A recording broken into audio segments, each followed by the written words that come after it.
I mean, you already know it's BroZAR Productions, music video, you know what I'm saying? Yeah, Habibi, are you okay? Do you think you're going to make a music video? Habibi, you have 2 days of notice to make the video. How are you going to make a music video in 2 days? Habibi, you need to write a lab report, Habibi.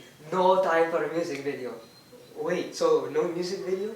No music video, Habibi. You need to go to college, get more knowledge, or just make music video in your life. Habibi, haram, no music video. Disclaimer, there will be no music video this video. Thank you. Bye. I'm Hassan Kavi, an old alchemist. I'm guessing that dumb interviewer told you my name was Hassan Koivo, but I'll teach him a lesson later. So anyways, alchemy has a difficult past to explain, with it largely being believed that alchemy traces all the way back to before the Common Era. It is believed that alchemy evolved from Egyptian metallurgy.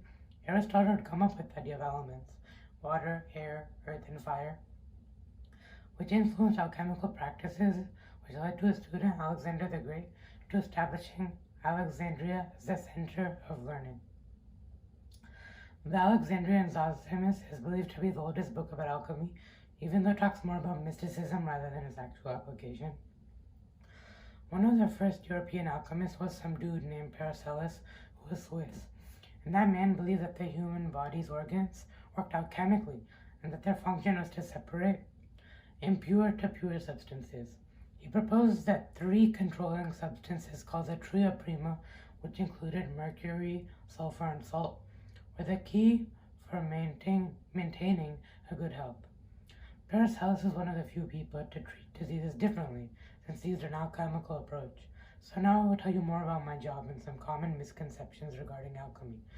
Most people think that my job is just trying to make gold and silver for those stingy rulers that can't even read a book. Well, not really. But that's not really exactly what I'm doing. Some people even think that I'm doing some weird voodoo and that they try to stay away from me. But that's just not what I'm doing. But I do mess around with different metals and chemicals and try to make new things out of it. My job can lead to new substances being made and can even lead to cures for diseases and plagues like my boy Paracelsus used it for. I quite enjoy experimenting with materials, and I hope you have learned a lot about alchemy from me. Whoa, it's purple!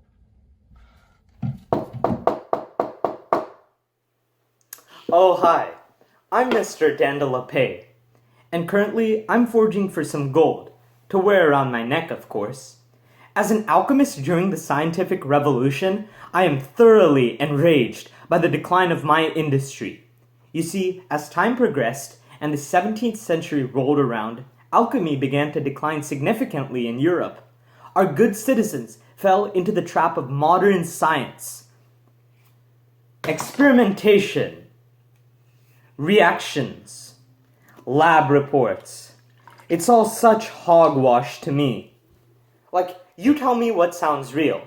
In 1662, an enemy of mine named Robert Boyle made a law that stated that as the volume of gas decreased, the pressure on it increased, and vice versa.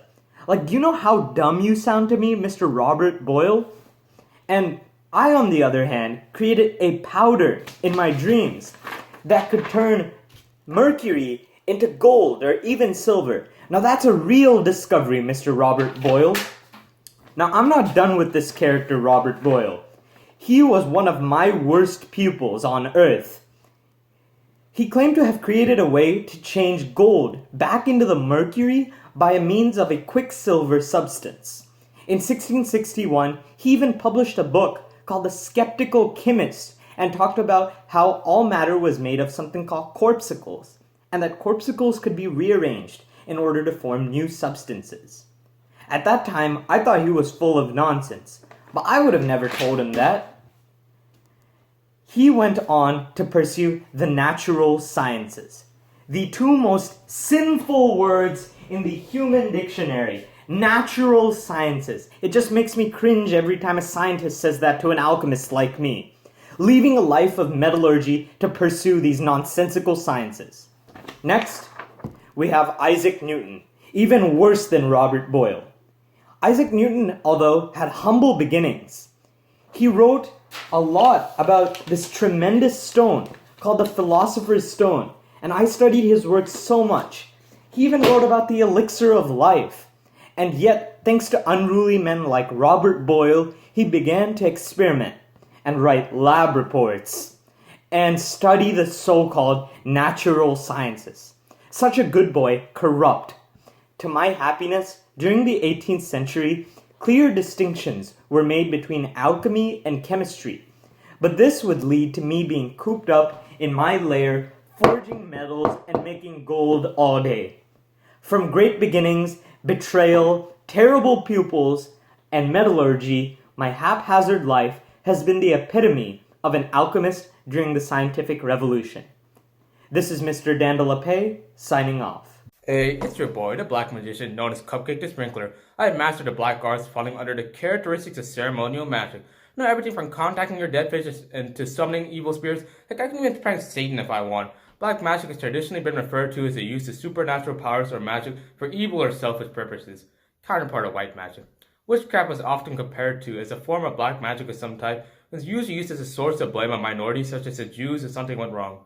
Oh, your son got sick because he was playing in the mud with a bunch of pigs? Probably that old woman in the corner that nobody likes, using that black magic on her. Right, everybody? Let's go burn her on a stake.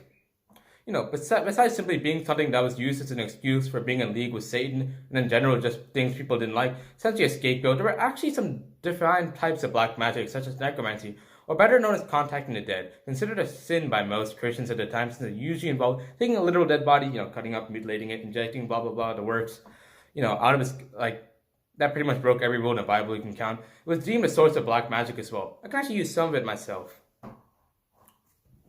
This is a stuffed bird. I'm going to bring it to life. This here is a book of cursed souls. Look for an incantation. There we go.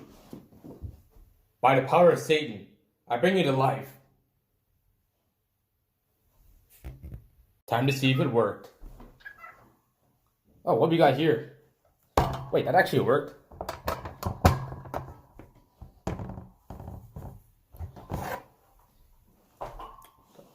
But for real, at the end of the day, black magic was nothing more than just an excuse to explain why bad things happen. Sometimes a source or reason for ridiculous practices. But hey, most people at this time weren't exactly the smartest. Mostly the peasants. So the next time your neighbor's dog poops on your lawn, accuse him of being in league with Satan, saying, "You saw him drawing the ritual circle today, and watch him be beheaded tomorrow." The only problem is these stupid modern sciences are making people forget black magic, saying "Oh, science is why bad things happen." They're ruining the fun. Well, you see this doll? I curse them all with incantation.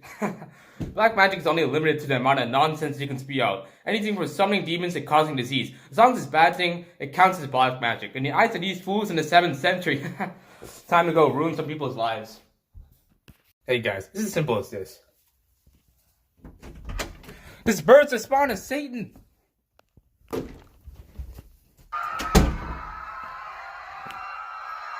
Hello, my name is William LeMay, and I'm a practitioner of white magic, or better known as good magic.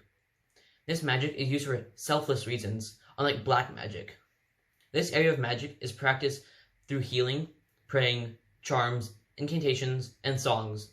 I'm a practicing healer, can heal anything from broken bones to even stopping bleeding. Sadly though, because many people of my time believe that all magic and spirits are from a person using black magic, many users of white magic were burned at the cross.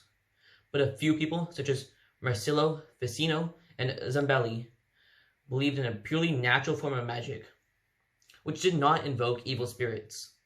In some people's eyes, white magic became the more acceptable form of a cult.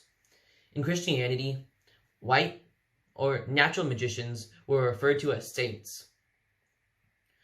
But because of the frequent outbursts against practitioners of black magic, these saints aroused popular suspicion and were accused of having selfish motives. These acts of white magic were referred to as miracles in Christianity, and the transformation of food or liquids was an object in many of these miracles. Some of these transformations included turning water into wine, water into milk, and even water into blood. At the root of white magic is symbols and religious symbolism. One of these symbols is a star, which is important to Judaism and Christianity. Another symbol is the pentagram, which is not an evil symbol. In fact, the pentagram is meant to ward off evil.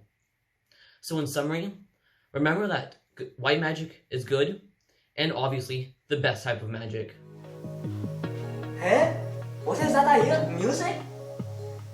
Habibi? Music? I said no music video. Habibi, this is BroZAR production. BroZAR production with no music video is like Euro test with no AP curve. No solution, not possible, Habibi. We are going to enjoy music video. Please watch, enjoy. Yeah. Thank you. ओ भाई ब्रोज़ार ने एक और बनाया Making bank till it's time to flee. I'm making up gold like it's guaranteed. Making up bank with a cup of tea. Elizabething out of the on me. Making new vaults for money. You know that I got the key. Like that's new red lights. Keep going, don't get in fights. That's why I'm climbing in new heights. Alchemist on me with the pyrites. Pyrites. Pyrites? Like it's time. Counterfeits, you know I make times. Don't get caught, then it's not a crime. Cause I read between the lines. Yes sir. Water and freaky, I'm in the room. Mix it up and it goes kaboom.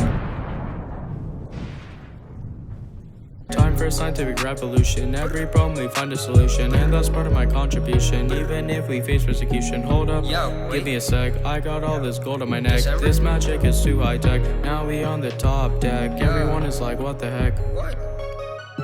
Doing magic like the Aztecs. Magic for these rain checks. Pyromancy and some fire songs. Hydromancy to put out the fire. Geomancy and the earth shakes. Aeromancy takes off the brakes. Scaliomancy and I break bones. No one says no Sherlock Holmes. Making bank till it's time to flee. I'm making up gold like it's guaranteed. Making up bank with a cup of tea. Elizabething out of the on me. Making new vaults for money. You know that I got the key. Like that's new red lights. Keep going, don't get in fights. That's why I'm climbing in new heights. Alchemist on me with the pyrites. Pyrites. Like it's time. Counterfeits, you know I make times. Don't get caught, then it's not a crime. Cause I read between the lines.